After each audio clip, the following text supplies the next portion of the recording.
तक तो यही कहते रहे गुरु जी की परमात्मा हमारे अंदर है, अंदर है, अंदर है। तो हम लेके कहां जा रहे हो? हमें हमसे ही दूर कर रहे हो। यही अज्ञानता है। जैसे चिड़िया के बच्चे को चिड़िया ने उड़ना सिखा दिया, अब वो फ्री हो गया। अब अगर उसको कोई बहेलिया तीर मारता है, कोई पत्थर मारता है, तो वो इस आस में नहीं रहेगा कि मेरी मां आएगी मुझे बचाएगी। जो ज्ञान उसने प्राप्त किया है एकदम उड़ारी मारेगा। और जो उड़ारी नहीं मारेगा, जो आस लगा के रखेगा कि कोई आएगा मुझे बचाएगा, उसका क्या हाल होगा? वो वहीं धराशायी हो जाएगा, वो ये जंग हार जाएगा। इसी प्रकार कबीर साहब ने बिल्कुल क्लियर किया है, गुरु धारण करो, जरूर करो, लेकिन ज्ञान के लिए। तुमने तो गुरु को ही भगवान बना दिया, तुमने तो गुरु को ही परमात्मा बता दिया। और साहब क्या कह रहे हैं? एक डाल दो पंछी बैठे, एक गुरु एक चेला। गुरु की करनी गुरु भरेगा, चेले की करनी चेला। देखो भरी नहीं ना जेल, जेलें भरी हुई है, बिना करनी के तो नहीं है, कुछ तो किया है तभी तो गए वहां पे। और चेला आजाद घूम रहा है। जो गुरु अंदर बैठे हैं उनके चेले आजाद घूम रहे हैं, क्योंकि उनकी करनी अलग है गुरुओं से। इसलिए बोला कि एक डाल दो पंछी बैठे, कौन गुरु कौन चेला। गुरु की करनी गुरु भरेगा, चेले की करनी चेला। तू उड़ जा हंस अकेला। बस इसको समझ लेना चाहिए। जो गुरु तुम्हें कह रहा है बेटा मैं तुझे पीठ पे लाद के लेके जाऊंगा, समझ जाना तुम्हें भरमा दिया उसने। और जो तुम्हें अकेला कर दे, रहे एकांत एक मन वसिया, आशा माह निरासु, अगम अगोचर दीख दिखावे, नानक ताकर दास। वो कह रहे तुम्हें ऐसा गुरु चाहिए जो तुम्हें अकेला कर दे, अकेला करके तुम्हारे अंदर परमात्मा की वो तड़प होनी चाहिए कि मैं अकेला ही हूं, लेकिन अकेला होते हुए भी अकेला नहीं हूं, मेरा मालिक मेरे साथ है। फिर समझ लो कि तुम्हें कोई भरमा सकता ही नहीं। ये काल भगवान तुम पे दाव लगा सकता ही नहीं है।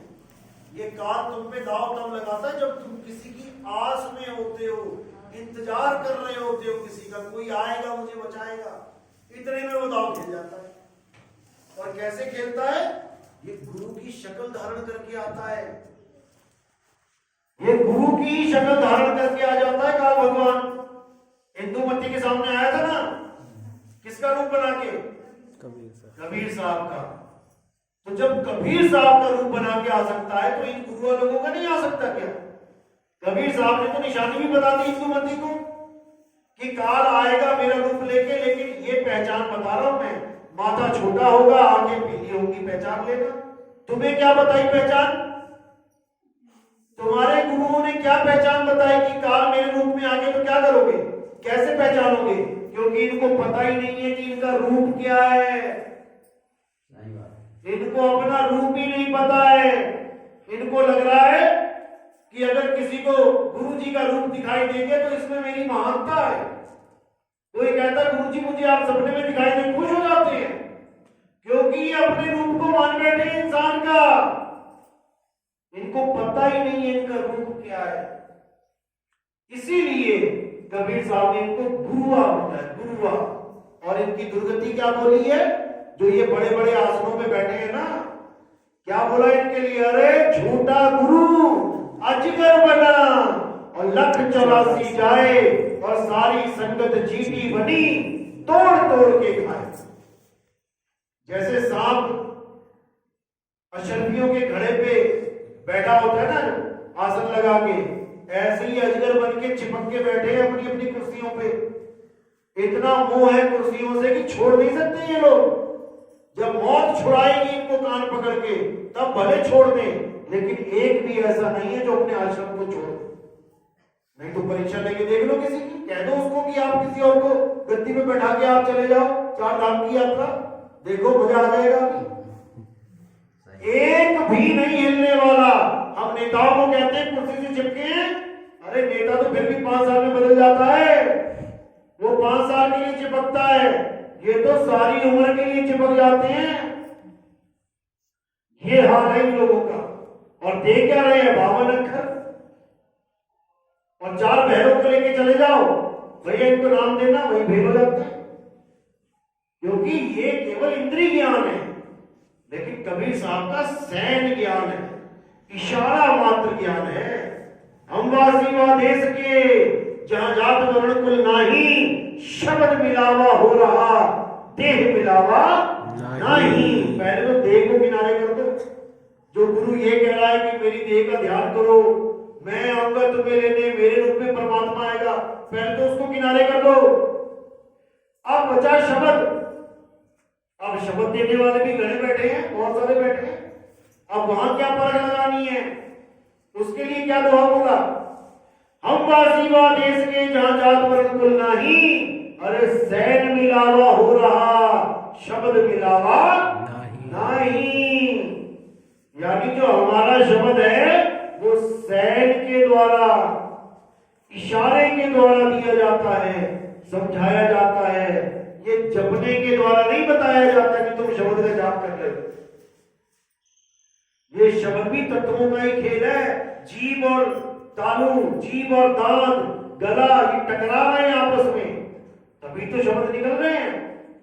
इसीलिए साहिब ने बोला, रे शब्द कहूं तो शब्द नहीं, शब्द हुआ माया की छाई। ये है माया, इसकी छाई से, इसकी कारण ये शब्द प्रकट हो रहे हैं। अभी जीभ काट दो किसी की, अब बोल के दिखा 52 अक्षर, एक नाम ना बोल पाएगा, तो कह रहे 52 अक्षर जीभ आधारा, और आदि अक्षर जिह्वा से न्यारा, वाही को सत सिमरण कहिए, सिमर सिमर नर उतरो पारा। वो है सत सिमरन, यानी वो है तुम्हारा आत्म स्वरूप। इसीलिए बोला साहब ने, नहीं कबीर नहीं धर्मदास, अक्षर एक सब घट ही निवास, वाही को सतपुरुष कहिए, आदि अंत अक्षर कह रहे। उस एक अक्षर को पकड़ लो बस, जिसको इन्होंने ढाई बना दिया। साहिब कहते हैं, पोथी पढ़ जगमुआ पंडित भयो न कोई, एक अक्षर पीव का पढ़े तो पंडित हुई। और इन्होंने क्या किया? एक अक्षर को तो जान ना पाए। साहिब ने बोला 52 अक्षर चोरे आन, सकिया ना अक्षर एक पहचान। अब एक को तो पकड़ नहीं पाए तो क्या करना था?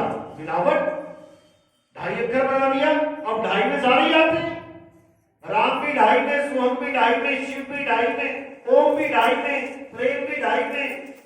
ये सारे अक्षर 2.5 बना दिए इन लोगों ने, लेकिन उस एक अक्षर को नहीं जानता।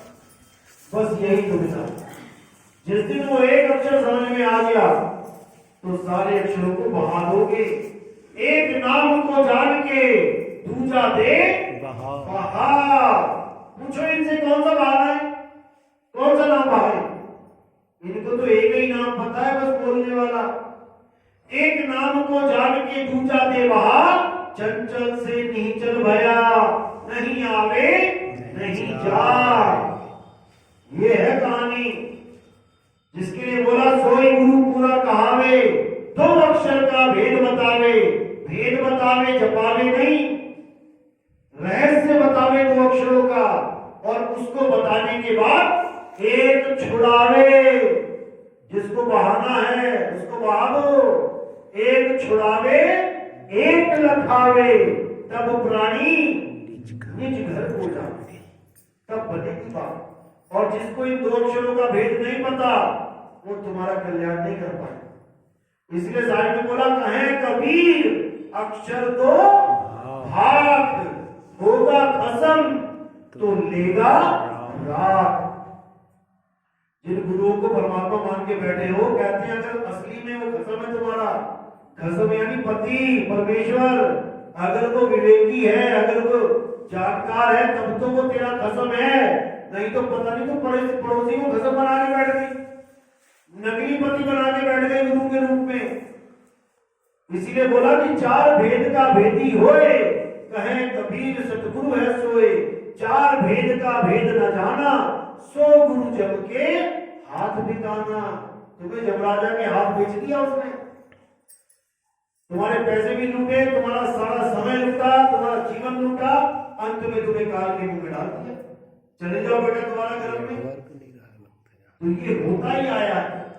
अगर अब भी नहीं जागोगे तो तुम कभी नहीं जाग पाओ, क्योंकि ये वो समय आ गया है जो सब संतों ने बोला था कि एक ऐसा समय आएगा कि पूरे विश्व में सतनाम का डंका बजेगा। अब वो समय आ चुका है। चलो आज का सत्संग यही समाप्त करते हैं, और हमारे सत्संग आप YouTube चैनल कैद कर भी सुनो भाई साधु नितिन दास को भी सुन सकते हैं। जो भगत भाई नए हैं और जो पुराने हैं वो तो सब समझ ही रहे हैं। देखो ज्ञान सबका सुनना होता है, सब काहू का लीजिए सांचा शब्द निहार, और पक्षपात मत कीजिए कहे कभी विचार। आप किसी भी गुरु से जुड़े हो, आपके दादा परदादा भले उस गुरु से जुड़े हो, लेकिन अगर आपको ये बात समझ में आ गई कि उस गुरु से कल्याण नहीं हो रहा, तो तत्काल उस गुरु को त्याग के आगे का गुरु धारण कर लेना चाहिए। इसीलिए साहिब ने बोला, जब लग मिले नहीं शब्द को सांझा, तब लग गुरु करो 10 इसमें कोई बुराई नहीं है। मैं तो यहां तक कह देता हूं कि हमारा जो मूल ज्ञान है इसको तुम छोड़ के आगे जा भी नहीं सकते। आगे जाए, आगे खोजे गिर पड़े, पीछे खोजे बुलाए, और साल शब्द से आगे खोजे बाधा जब को जाए। इसके आगे कोई ज्ञान है ही नहीं, लेकिन फिर भी मैं कभी बंधन नहीं डालता किसी। ये आपका जीव है, आप देखो, आप जानो, इससे कल्याण होगा नहीं होगा ये तुम जानो, तुम्हारा विवेक क्या कहता है। हमारा काम है रास्ता दिखाना, हमारा काम है आपको जागरूक करना। अगर सोना ही है वो आपकी मर्जी है। चौकीदार जागते रहो कहता है, घर पे जाके बैल नहीं बजाता, उठ जा भाई। उसका काम है होका लगाना, उसका काम है आवाज देना। इस आवाज को जो पहचान लेगा वो जाग जाएगा, और जो नहीं पहचानेगा वो सोता रह जाएगा। इसलिए साहिब ने बोला, मैं कहता हूं जागत नहीं हो, और तू जाता है सोई रे, तेरा मेरा मनवा कैसे एक होई रे। क्योंकि चोर कहीं बाहर से नहीं आएगा, चोर तुम्हारे घर में बैठा है, वो चोरी करने जाएगा। इसलिए जागते रहो। चलो प्रथम दीक्षा वाले कौन है, हाथ खड़े करो। कोई शंका है या सब समाधान हो चुका है? बहुत अच्छी बात है। आगे आ जाओ, आगे आ जाओ, आगे बैठ जाओ जरा।